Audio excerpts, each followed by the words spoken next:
Pimples? இது வந்து நிறைய பேருக்கு இருக்கு. ஸோ என்ன பாடியில் நமக்கு என்ன பெயினாக இருந்தால் கூட நம்ம தாங்கிப்போம் வச்சுக்கோங்களேன். ஒரு பிம்பிள்ஸ் வந்துச்சுன்னா கண்ணாடி முன்னாடினா அதை பார்த்துக்கிட்டே இருப்பாங்க, என்ன எதனால் இது வந்துச்சு, ஸோ கிளியர் ஸ்கின் நமக்கு வரணும் அப்படின்ட்டு.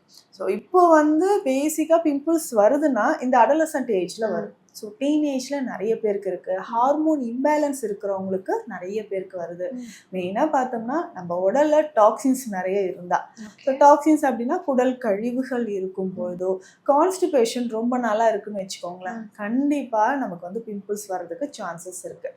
இல்லை நமக்கு ஏதாவது ஒரு அலர்ஜி இருக்குது, ஸோ டஸ்ட் அலர்ஜி இருக்குது, இல்லை டேண்ட்ரஃப் மாதிரியான பிரச்சனைகள், தலையில் வந்து நமக்கு நிறைய டேண்ட்ரஃப் இருந்து அதனாலையும் பிம்பிள்ஸ் வர சான்சஸ் இருக்குது. இன்னொருத்தவங்களுக்கு பார்த்தீங்கன்னா oily skin. So skin type வந்து நிறைய இருக்குது. ஸோ ஆயிலி ஸ்கின் இருக்கும், ஒரு சிலருக்கு ட்ரை ஸ்கின் இருக்கும், மிக்ஸ்டு டைப் ஒரு சிலருக்கு இருக்கும்.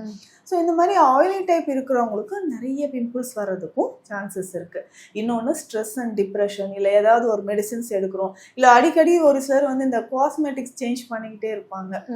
ஸோ இன்னைக்கு 1 வீக் இது இல்லை, இது எனக்கு செட் ஆகலை, நான் இதை ட்ரை பண்ணுறேன், இந்த மார்க்கெட்டில் இது புதுசாக வந்திருக்கு, இதை நான் ட்ரை பண்ணுறேன் அப்படின்னு ட்ரை பண்ணுவாங்க.